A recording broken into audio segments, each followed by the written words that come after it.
Hello, ladies and gentlemen. Welcome to Tennis Weekly with Joel, Kim, and Chris. On today's US Open Round 4 catch-up, Osaka oust Gauff to make the quarterfinals. Alcaraz and Djokovic breeze through. And Krejcikova saves 8 match points to take out Taylor Townsend.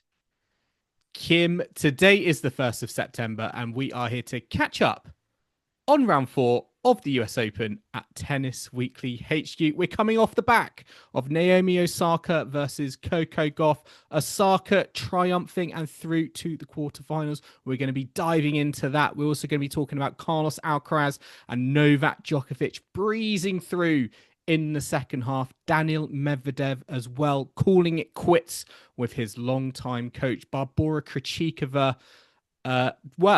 One of the matches possibly of the year so far, saving 8 match points to defeat home hope Taylor Townsend. And Kim, we're going to be making some predictions. Quarterfinals are nearly upon us, so we're going to be doing that at the end of the show. Make sure to stick around for that. But we've got to talk the big news that has been engulfing the Big Apple and around the world over the last, 48 hours, 36 hours. I don't know how long, but it's just a story everywhere. Places I'm not even expecting, because we did an update on this, Kim, and we got to talk about it. It's the man who stole the kid's hat. That sounds like a kid's book, but like a bad one. I know. Well, me and Chris did a little segment on this. It became TikTok famous. It went viral, and we've now actually got a response from the assailant, Piotr Szczerek, I think, yes, is potentially how you might say it. Apologies if we've completely butchered that, but yeah, he has now come out and said his piece. The hat stealer, yeah. But he's now responded, hasn't he? He has, yeah. He was very apologetic. He said that it was not his intention. I'm paraphrasing massively, but he said it was not his intention to take the hat. The fact that it looked like he deliberately took a souvenir from a child, blah blah blah, is not great. And he said there was a mistaken belief that the tennis player Kamil Majerat was passing the cap to him for his sons who had previously asked for autographs. This mistaken belief caused me to instinctively reach out. So yeah, very sorry for what he did. And he tried to also emphasize that for years himself and his wife have been engaged in helping children and young athletes.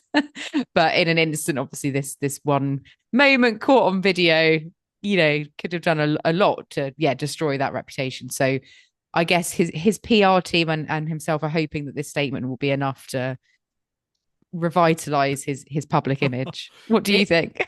It has not been a good time of late for CEOs of companies in big public events. I'm thinking Coldplay, I'm thinking Kiss Cam. I mean, essentially, this is this is essentially the Kiss Cam Coldplay controversy of the tennis world.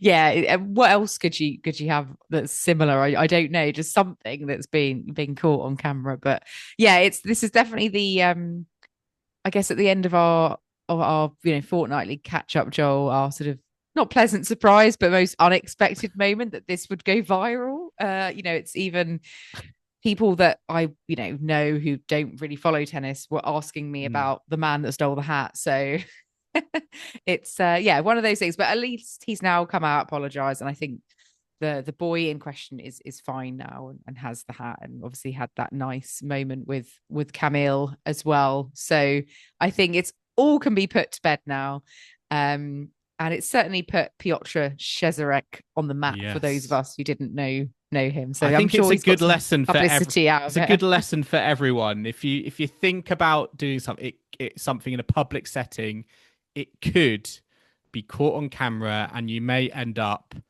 in headlines all around the world because, this story has exploded. It's actually taken me surprise by how much it has exploded. But perhaps that is because of what we've seen recently with, as I say, kind of CEOs, Coldplay.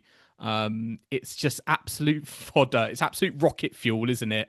for the news, and it's going to be quite funny. I think perhaps we're going to come to the end of the tournament and we're going to have our respective champions, and maybe the biggest story of them all is a man stealing a hat from a child.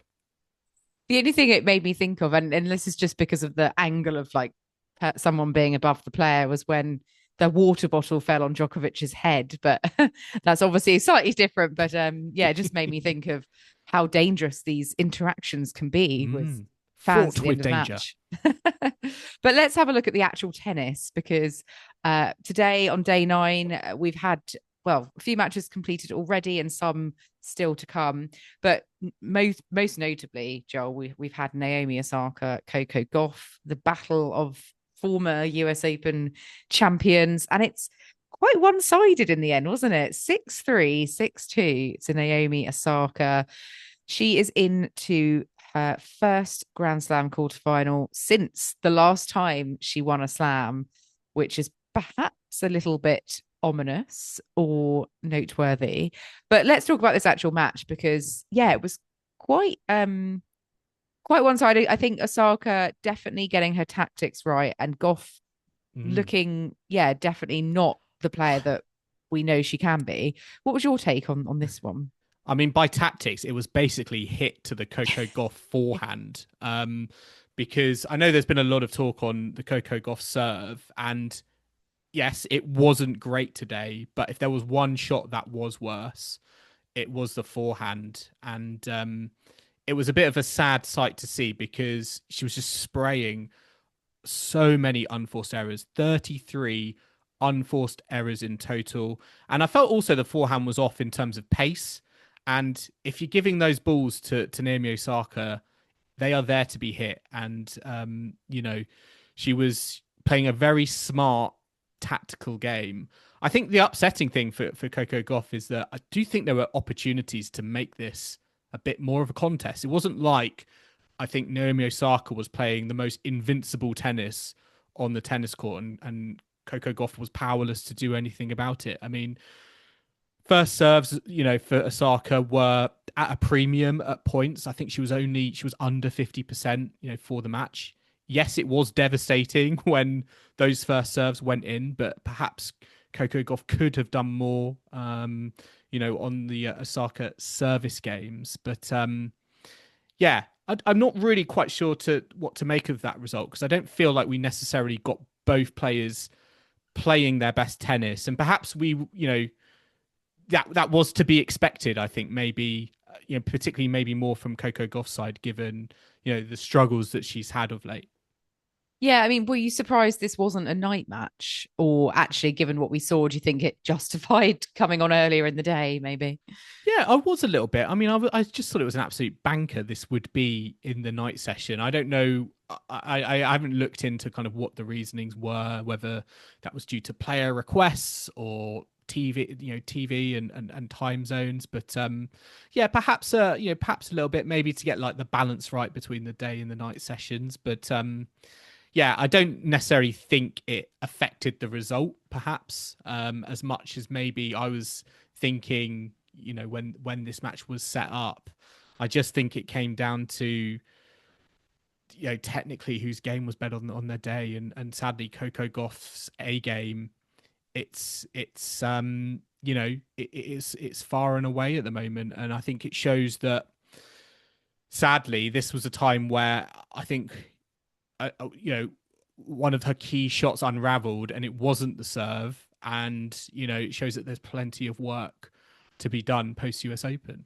Yeah, she may have brought on the biomechanics expert that formerly worked with Sabalenka in order to improve her serve. But that's only one element of her game. And, you can't focus only on that at the detriment of everything else. It's got to be the complete package, which she very much hasn't been of late and wasn't today. Osaka, her first top 5 win actually in 6 years, which actually takes you back to not even her last Grand Slam victory, but, a couple before that. So, yeah, she obviously had won a few slams not having to defeat a top 5 player, but quite a symbolic, I think, performance for her for that point. And like we mentioned earlier, she has reached, every time she's reached the quarterfinals, she has gone on to actually win the slam. So will this continue for Naomi Osaka? Do you think, based on the fact she's reached the quarterfinals, that she will go all the way this time round, Joel? I think she can do it. I think she can. I think, she's had a few tests already. She had that wobble a little bit against Kasatkina. Now she's got a taste of the big time on Arthur Ashe. And I think the fact that this is the first time this sort of result against a top-ranked opponent has happened in a long, long time, I think it's going to motivate her even more. And I almost think we're very, very close to getting the old Osaka back. And it's like no surprise, I think, it's happened at the US Open, because this is where we've seen her play some of her best tennis. I think perhaps it's taken a lot longer than some people and some fans might have expected. But we know that she is such a talented player that you just can't not play that tennis forever. And it's very, very exciting. So I do think she can go all the way. I guess the only question is, how much of a statement win is this against Coco Gauff? I know you said it was a first top 5 win, but is the sheen taken off a little bit given the vulnerabilities that Gauff has had and very publicly had and tried to sort out in the build up? Yeah, I do think that getting a top 5 win over an in-form player is very different to where Coco Gauff currently is at. So I do think, there's a slight asterisk over that stat. But I think regardless, just getting that sort of the credibility of the win, I guess, over a current Grand Slam champion and top 5 players still means something. And I think Osaka can go all the way, like you said. We know she's done it twice on these courts here at Flushing Meadows before. Don't see why she can't again. She's really good positive body language on court today as well, which we know has been her problem, is that kind of mentality and how she approaches things. If that's sort of turned a corner at this event as well, that's really good news for her.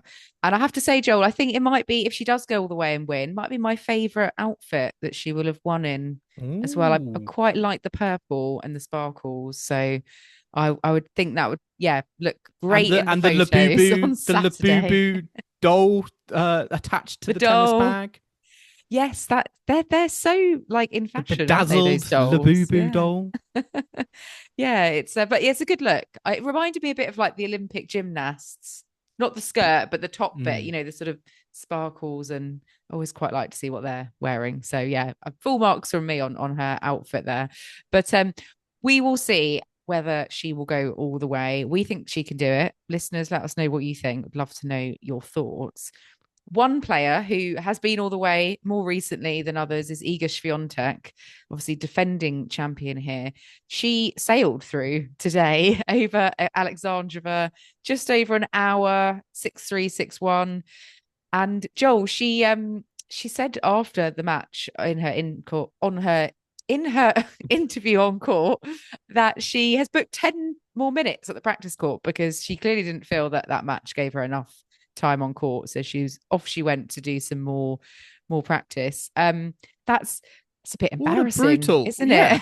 That's like the most brutal. That's like the most brutal put down, isn't it? After like being defeated, I didn't get enough of a workout, I'm going to go and do another workout. I think it's very ominous, I think, for the rest of the competition, Naomi Osaka included, because I think this was the most complete performance by Swiatek so far at the US Open against a very decent opponent. Alexandrova is no slouch. She had good results this year. And, for Swiatek to come through 6-3, 6-1, I'm very, very impressed, particularly given, we saw Swiatek drop a set to Lamens in the second round. Very tight match as well against kind of Kalinskaya. But for me, this is the match where I feel like Swiatek is here and she is ready and means business in terms of, having her own eyes on a a US Open title. Yeah, the bakery's back open, and I think she might have come through the sort of dodgier matches earlier on, but yeah, this is definitely putting her back in that category of sort of dominant favourite. So yeah, let's hope she has enough practice ahead of the quarterfinal. But yes, Swiatek sailed through today, very much so. And Joel, we of course do have later on Anisimova against Haddad Maia, and we've also, I think, literally as we're recording, Karolina Muchova has just defeated Marta Kostyuk 6-3 in the third as well. So another Czech player coming through, because later on we'll be talking about the other Czech players on the other side of the draw. So Czech's not doing too badly this tournament. But let's have a look at the men's side of the draw, because we do have Jannik Sinner and Alex Bublik to come. Musetti and Jaume Munar. I think Musetti's just finished as well and got that win very, very comfortably over Munar. You're doing well with this episode, Kim. I was expecting some sort of tears about the Munar resistance. I know. It was a bit futile against Musetti. It was quite, there's a love set in there for Musetti. It was quite one-sided. I thought Munar might bring a bit more to the table, but very pleased for him. It's the deepest I think he's ever gone at a slam. So kudos to him. Good for Mallorca. Well done, Jaume. But let's talk about Felix Auger-Aliassime, because he for like the first time at a Grand Slam in 4 years. 4 years. I think, he reached the semis here, I think 4 years ago. I forgot that happened. Which we forgot about. Listeners, when we did you Did you remember Felix Auger-Aliassime getting to a semi-final at the US Open? Now I looked at this. This was the year that Daniil Medvedev, won the US Open. I mean, he's back. He is back, and he beat Rublev to do it. Straight sets. I just wasn't really expecting that. We thought Rublev might be the one to kind of go a bit deeper here, but just over 2 hours and a quarter. FAA, kind of coming through, and it's nice. It's been a long time, and a bit like Osaka, I suppose, similar sort of timeframes where he's been not at this stage. And can he push on a little bit further? I mean, the way he played against Rublev, he didn't really give Rublev a chance. It felt like Rublev had almost given up by the end. And I don't say that lightly in terms of Rublev. Rublev's such a fierce competitor. We don't really associate him with throwing in the towel, but it didn't really feel like he could come up with any answers to anything that Felix Auger-Aliassime was throwing at him. I do think there were also issues for Rublev with his serve. He's had issues, particularly with his first serve through the tournament. And again here, it really, I think, exposes his second serve. His second serve is one of the weakest, ones on the tour at his level. And again, I just think it fell into FAA's hands a little bit. But take nothing away from Auger-Aliassime. He's just, he's kind of surprised a lot of people, I think, in some ways, because, the hype was there. The hype had died down. We weren't really sure if he was ever going to kind of deliver on that early promise. But it feels like, with this result, back into the quarterfinals, the first time he's done something at a Grand Slam in quite a while. I mean, he went out in the second round, I think, at Wimbledon.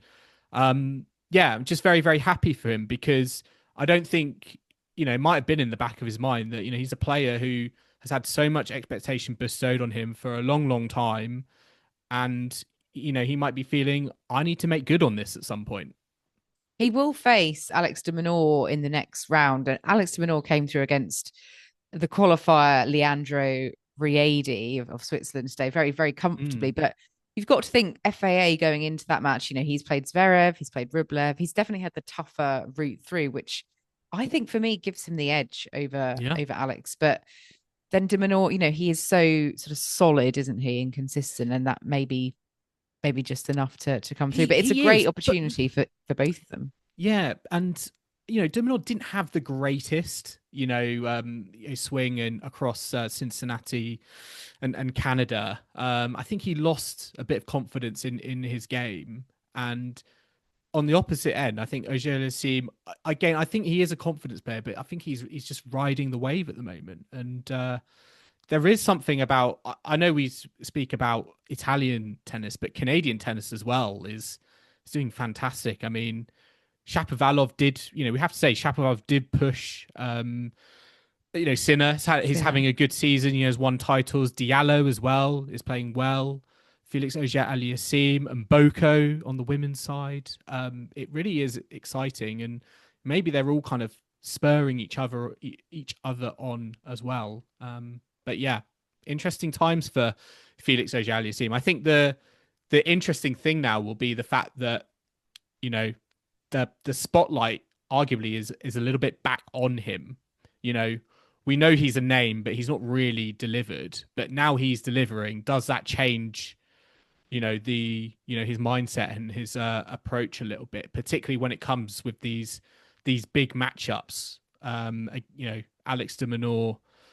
It's that is a very solid kind of quarterfinal. Feels quite even. It could just come down to who has the best tactics on their day.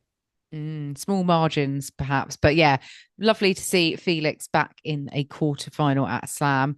On the other side of that section of the draw, we've got Musetti, who has come through, of course. And we've also got Jannik Sinner, who is due to play Bublik tonight. Sinner does lead their head-to-head, but Bublik did win their last match in Halle earlier in the year. So yeah, any initial thoughts on that one, Joel, just before tonight? They'll be starting soon, but this will be old news very quickly. I mean, that performance from Bublik was lights out. It was exceptional in Halle against Sinner. There is the caveat, of course, that Sinner was coming off the back of one of the most incredible tennis matches of all time in the French Open final against Alcaraz. So do you think there's a little bit of leeway there? I still expect Sinner to kind of come through this potentially like in 4 sets. Kim, the thing I'm more kind of interested in, I think, at the moment is the handshake. Because in Alexander Bublik's last match, listeners, if you didn't see this, he didn't shake hands with Tommy Paul. He had what is being dubbed as the pinky shake. It's like one of those things you did at primary school with your best friend to like, friends forever sort of thing. Very strange. Well, I do think they are best. I think they are like I don't know if they're best friends, but they are definitely good mates on the tour. Well, I thought they were quite coordinated in their outfits on court as well. They're both shades of teal and blue, which was nice in their match. But I quite like it. I think, why not shake it up a bit? Will we get the pinky shake between Bublik and Sinner? Oh, well, we have to see how the match goes. Not the cold shoulder, yeah. Depends what the result is, but I'm behind it becoming a new trend. I think it's quite fun. Listeners, let us know what you think, and we'll remain to be seen what happens tonight. But I do think Sinner will come through, and obviously we've got Anisimova, Haddad, Maya as well. But listeners, let us take a quick break now, but we'll be back in the second half to look back on all of the day 8 action. So do not go anywhere. Welcome back to the Tennis Weekly podcast. And before we go back and look at all of the action from day 8 at Flushing Meadows, Joel, we had some news that came out about Daniil Medvedev and his coach, Gilles Cervara. They have parted ways, sadly, after 8 years working together. I'm shedding a tear, Kim, already. I'm welling up. Well, this news has come off the back of Medvedev's first round defeat to Bonzi. He's not had a great season, of course, and it's probably sounds like the right move and the right time for both of them. But Medvedev did put a nice post out on Instagram thanking Gilles for his all his work over the years. 20 titles, world number 1. Most importantly, a lot of fun moments and memories that will stay with us forever. So nice touch there from Medvedev. But what did you make when you heard the news? I wasn't surprised, if I'm being completely honest. I know that they have a great relationship, and I actually love seeing how their dynamic plays out on court. There's been a lot of positive moments, but there's always certainly a lot of, I think, like negative moments or moments you see watching as a fan. You're like, hang on, did that just happen? I always remember like an interaction they had at Halle where I think he like literally asked him to like get out of his box and walk out. So it's always been a bit of popcorn and theatre, I think, from a fan perspective. But yeah, as I say, I'm not completely shocked by it because of the performances of Medvedev this season, particularly at Grand Slams. And I think it had to take something massive to kind of hit breaking point. And really that meltdown Medvedev had against Bonzi, that was it. That was the last moment. And it was almost kind of like the relationship ended with a bang. I don't think there was probably any other way that relationship could have ended, given all of the tumultuous things I feel like they've gone through the years. But yeah, I think to be expected based on the form Medvedev has showed, and it's just sadly not working. He needed to change things up to get his tennis better and get himself back up the rankings. Yeah, and I think, there was a lovely message from Cervara also, saying that he'd loved training Medvedev, loved coaching him, supporting him. He said he will keep in mind his unconventional magic as a player, which I quite like that, unconventional magic. Probably the most politically correct way to talk about the Yes. Medvedev kind of tantrums and the and the aggression that he sees on court. I mean, as I said, it was such an interesting dynamic to see kind of play out, and you do wonder, like, where does Daniil Medvedev go next? Which sort of coach would want to take such a hot head on? I feel like there are aspects of his game, both technically and mentally, that they need to work on. But I mean, who would you like to see Daniil Medvedev partner with potentially? Well, there's a few names, I guess, that initially spring to mind. Whether they would, want the challenge, I don't know. I'm sure they would be up for it. Maybe Patrick Mouratoglou, of course. Ooh, okay. Goran Ivanisevic. I mean, these are names that coaches now, well, established coaches like Ivanesevic has coached quite a few players now, hasn't he? So possibilities. Who hasn't Goran Ivanisevic coached at this point? He's working his way through. Or had a trial period with anyway. What about Ivan Lendl or okay? I don't know. I mean, he did a lot to sort of help Andy Murray, and Murray used to be quite volatile at times, didn't he? So I think whatever happens from here, I think it's a good opportunity for Medvedev to have a fresh start. Does he need a coach?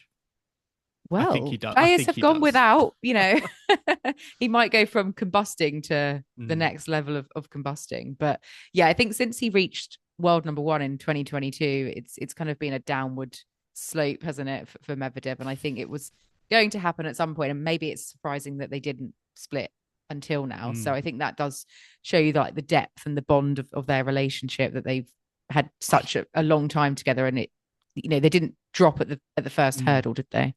No, I think that's what's always so tough when you are, being coached by someone you have such a kind of a long-term partnership with. And, I think, again, their dynamic was so great to see because it felt like they were friends as well off the court. This wasn't just like coach and, coach and player and that's it. It felt like they had a great time together on tour. So, yeah, it's sad to see, but I'm glad it sort of ended on amicable terms. And yeah, who knows? Maybe I would like to see Goran Ivanisevic maybe as Daniil Medvedev's next coach. I mean, it didn't work out with Stefanos Tsitsipas, but I think Medvedev, he is a guy who trains hard. I don't think there's any doubt about that. He is really motivated, and I think Ivanisevic, I think would work well with him. I think particularly also with his serve.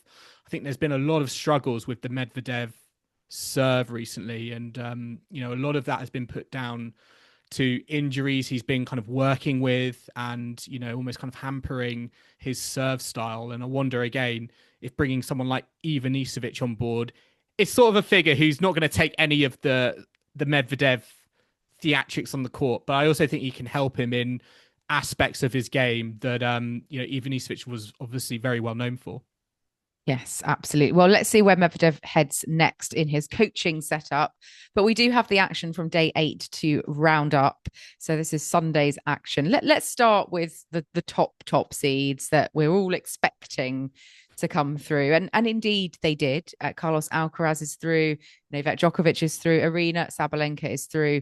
Pretty much all quite comfortably in straight sets. And I mean, let's start with Alcaraz, because Joel, this is actually the first time that he has made it through to the quarterfinal of a Grand Slam without dropping a set, which is perhaps surprising, but also like a complete odds to what we saw at Wimbledon, where he was and Roland Garros, who's sort of kind of dropping sets left, right, and centre. But so far, so good for Carlos. Yeah, indeed. I mean, he's been a lot more consistent, I think, in these earlier rounds, and I think that's a scary proposition, I think, for the rest of the field, because at Wimbledon it felt like he was spending like half the tournament trying to find his form, and he really came into the US Open on the front foot. One in those unfortunate circumstances in the build up against Yannick Sinner, but has really put the pedal to the floor here. And what I've been so impressed by is his serving. I mean, he's dropped one service game so far through to the quarterfinals. We've talked about how improved that shot is of his across the season, and it's almost a scary prospect, I think, when his serve is working so well. I think it really frees him up for that +1 shot. And that, I think, was one of the reasons what Rinderknech had such a trouble dealing with. I mean, I thought Rinderknech actually had a great game. I mean, in the first set alone, his serving was phenomenal. I think he was at 95% first serve one. Couldn't really have done much more. But it just feels like Alcaraz was just able to raise his game at the right moments, and Rinderknech didn't necessarily have an answer. So very promising signs indeed for Carlos Alcaraz. Yeah, I think Carlos managed to figure out that serve as the match went on, and he was able to break when he wanted. And yeah, the latest victim was Arthur Rinderknech, and Alcaraz will go on to play Jiří Lehečka in the quarterfinals. Lehečka is a player who has beaten him already this year in Doha, and also took a set off him at the Queen's Club in the final. So perhaps this will be the first match of the tournament that Alcaraz does drop a set, because Lehečka will certainly be his toughest opponent. Lehečka beat a resurgent Adrian Mannarino in the fourth round, which I did love to see Mannarino getting so deep. But yeah, Alcaraz Lehečka, where are your thoughts going into that one? I still think you got to favour Alcaraz. I'll give you some predictions at the end, but I certainly think that Alcaraz has got to go into that as a favourite. I mean, he just looks so confident on the court at the moment. I, for some reason, thought this haircut was going to be bad omen. And I was also saying to Chris in the last episode, I'm actually worried it's going to be a good omen based on the level of tennis he's bringing to the court. And he'll have to sit through all the photo ceremony with the trophy with his new. He's going to like look back in like 20 years on like a photo of him at this tournament, thinking, what was I doing with my hair then? What did my brother do to my hair? But yeah, Alcaraz does become actually the third youngest player in the Open era to have reached all 4 quarterfinals at Grand Slams in one season. So Pete Sampras did it in 93 and Rafa did it in 2008. So that's, yeah, another little mini record for Carlos, I suppose, or being added to that club of elite players. But another player who has done that this year, Joel, and reached the quarterfinals of all the slams is also Novak Djokovic. He came through comfortably against Jan-Lennard Struff in straight sets. And yeah, Struff, when asked about it afterwards, said that he was completely destroyed by Djokovic and that he is the greatest ever without a doubt. Would you agree with Struff based on the match we saw? I feel like he's inclined to say that based on their head-to-head. I mean, he's 8-0 under 2 hours. Again, a bit of a procession really for Djokovic. But again, some sort of problems do linger physically. He did call for the physio to treat a neck issue. I think there also was a little bit of an issue with his right forearm. Kim, I feel at the moment we're sort of, name any part of the Novak Djokovic body that hasn't been treated on by a physical trainer this tournament.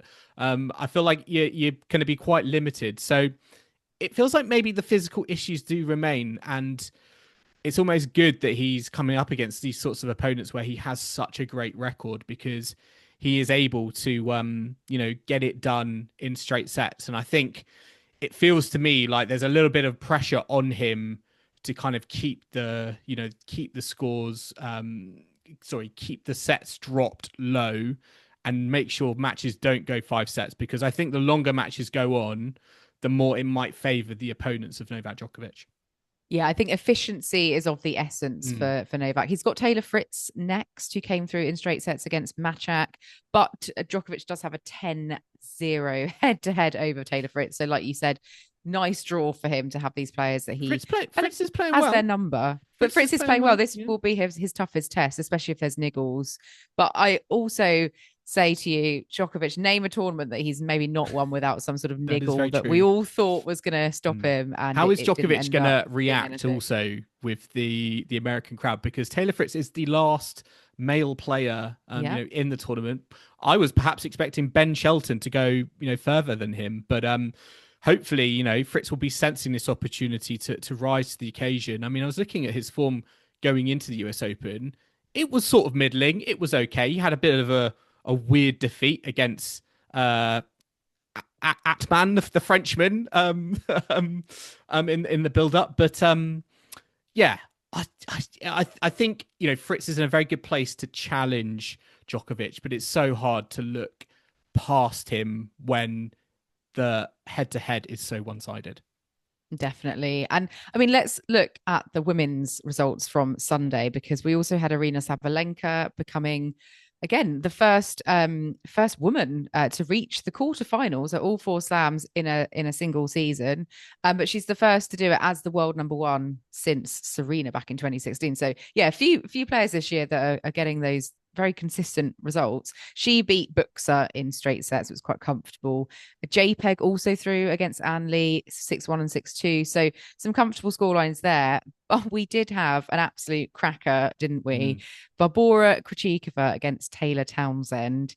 Krejcikova saving not 1 match point, not 2, but 8 match points in the second set. I thought you were going to do the whole Rafael Nadal announcement of not 1, not 2, not 3, 4, 5, 6, 7, 8 match points. 8 match points in a tiebreak that lasted 25 minutes. I mean, you've got to feel for Taylor Townsend. She's the doubles world number 1, but she was really making inroads in the singles draw here, and she will be gutted she didn't get through that one. Yeah, I mean, this was a brutal loss for Townsend. It was an outpouring of emotion on the court afterwards. I think, reading some of the quotes afterwards, she's positive in defeat, and she has every right to be. This has been, I think, a breakout story for her, over the last week, given all the things that have gone on. But she's come up against Barbora Krejcikova, who is a Grand Slam champion. And once again, Barbora Krejcikova showed what I would say is slam champion mentality. We saw that against Emma Navarro when she was 3-love down in the final set, came back to win against a home American. And again here, she was out of it for the first hour or so. Lost the first set 6-1. I thought the Townsend streak is continuing, but really when it did come to that tiebreak and those match points, there was only one player who was really kind of going to seize the initiative. I always think in those moments, you want your opponent to earn it. But actually, in this case, Krejcikova was like, I'm going to go on the front foot here and not give Taylor Townsend a chance. I mean, 6 of the 8 match points were either winners or unreturned serves. Unbelievable kind of levels being raised at the right moments. And Krejcikova is just such a, she's almost like the most underrated 2-time Grand Slam champion, going like it's just so incredible what she can do. And she's in this sort of unfancy position, being put on, none of the main courts, and she's truly delivering. She is. It does make you wonder whether this will be another run all the way, like she's done before, ad hoc slams. And I wonder if she's got those Lego sets ready as well. Maybe she's got a nice one of like the Brooklyn Bridge or something. But fantastic, dramatic tennis, and a worthy winner. I mean, both of them would have been worthy winners if Townsend had managed to get one of those over the line. Would have been her first ever singles quarterfinal. Kim, but I have to give a shout out. I have to give a shout out to the one guy who was cheering and hollering and just shouting at the top of his lungs on the court. It was a chap in a blue cap. I don't think he had much well, how can I put this? I think he lost his voice maybe by the end of this match, given how much he was exerting. But I just love to see that energy from fans on the tennis court. I know those moments. I've been there with Andy Murray, on a court where you feel like everyone is against you. I honestly feel sometimes as a fan, it's one of those greatest feelings. And it was great to kind of see that play out. It was just pure drama and theatre. And I think, to be honest, when we come to the end of the year, we're going to be looking back on this match as one of, if not the best of 3-set match on the WTA tour this season. Might also be one for the Tennis Weekly end of season quiz. How many match points? But we had another Czech Wimbledon champion also making her way through to the quarterfinals, because Markéta Vondroušová beat Elena Rybakina in 3 sets to also reach the quarterfinals. So yeah, again, this one going into it, I mean, personally, I was kind of thinking, well, we're tipping Rybakina at the start, but this could go either way, because once Vondroušová gets on a bit of a run of form, we know her level and how good she is. And yeah, fantastic performance from Markéta Vondroušová. So it does make you think, these players that sort of pop up every now and again, kind of, won a slam here or there. They're peaking. Yeah, peaking at the right time. But what was your take on this one, Joel, with Vondroušová getting the win here? I mean, the fact that she, injuries aside, I think we all know that story. She's always seemingly battling, but it's just so impressive again, time and time again from Vondroušová, Wimbledon champion. She's just able to come in cold, maybe not showing a lot of form, and be a real danger player. And, against Rybakina, 3 sets, she's now got back-to-back top 10 wins because she defeated Paolini, the 7th seed in the previous round. I mean, it was an absolute, it was just very impressive stat-wise. I mean, 13 aces, 29 winners, only 15 unforced errors against Rybakina. I think the thing that impressed me most was the challenge that she's had from one round to another, Paolini to Rybakina, completely different propositions on a tennis court. And Vondroušová's game had to adapt. Against Paolini, she was slicing and dicing, trying to keep the ball low. Whereas Rybakina, she was going toe-to-toe and, asserting herself from the back of the tennis court. And that was what I was so impressed by, the fact that she's able to play different types of games against different types of opponents and come through with the victory. So, it's another impressive Czech performance. And, who knows where she goes from here, because, a lot of people, I know Rybakina is a player who you could arguably still say has more to do at the US Open. She's better than maybe a 4th round exit, but Vondroušová on her day playing some lights out tennis. We could have an all Czech semi-final, because they're playing different opponents, Markéta Vondroušová and Barbora Krejcikova. Vondroušová has Sabalenka, Krejcikova has Pegula. So we could be on for an all Czech Wimbledon champion. That's a big if, Kim. I mean, it's the last time 2 unseeded players from the same country reached even the US Open quarterfinals. Would you like to hazard a guess, Joel, on the women's side? Oh, unseeded. I mean, they're unseeded, but they're good enough to be seeds, obviously, aren't they? It's just the way it is. But I'm not sure. Put me out of my misery.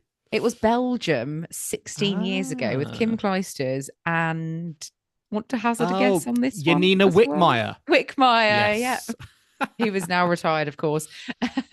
And on that note, let's just quickly have a look at tomorrow's quarterfinals, because we do have Pegula Krejcikova opening up, then Lehečka Alcaraz, and in the evening we've got Sabalenka, Vondroušová, and Djokovic Fritz. So let's do our predictions, name and number of sets before we close off for today. Joe, I'm going to come to you. Pegula Krejcikova, what are you thinking? I've got to go Krejcikova in 2 sets. Like the runs they have had to the quarterfinals are very night and day to me. Pegula, I would have said has not really faced the levels of competition that Krejcikova has. I mean, Navarro and Boko in the first round. Uchijima has had a relatively good season as well this year. And then Townsend as well. So I've got to favour the battle-hardened Krejcikova in straight sets. I'm going to go for Krejcikova in 3 sets. I think JPEG might get a set. She, funnily enough, she has credited doing an escape room for her recent run of form. She said she went and did an escape room with her friends and had 2 drinks. And she said she just needed to chill and stop getting so frustrated and overthinking everything. So I like that attitude. I think she'll get a set. But yeah, it's been a decent run from her. Okay, Lehechka Alcaraz.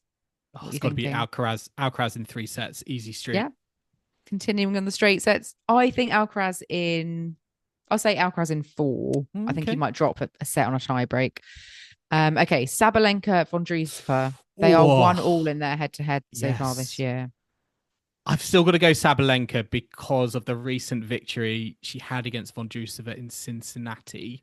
And I think she's very, very motivated, given she's not won a Grand Slam this season. So I'm going to give Sabalenka the edge in 3 sets.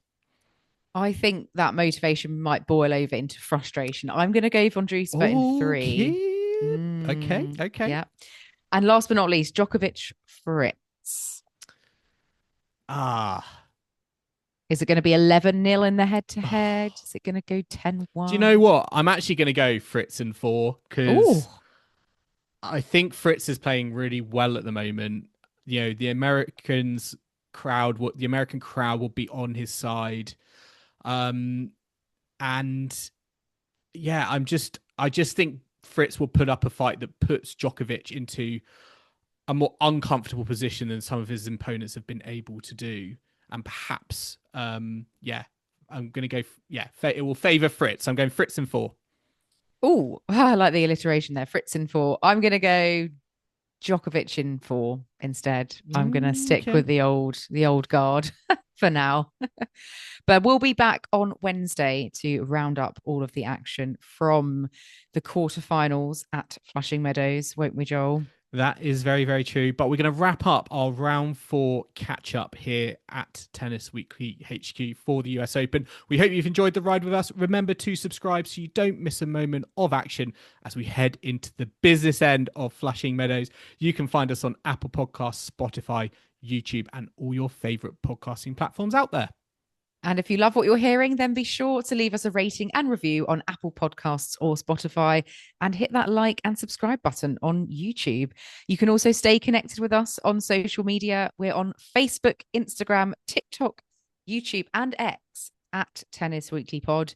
And if you'd like to get in touch with the show, you can drop us an email at tennisweeklypod@gmail.com or visit our website at tennisweekly.co.uk. And we'll be back on Wednesday evening for our US Open quarterfinals catch-up. I do hope you can join us for that. But until then, it's goodbye from Kim. Goodbye. And it's goodbye from me. Thanks for listening, and we'll catch you next time on Tennis Weekly.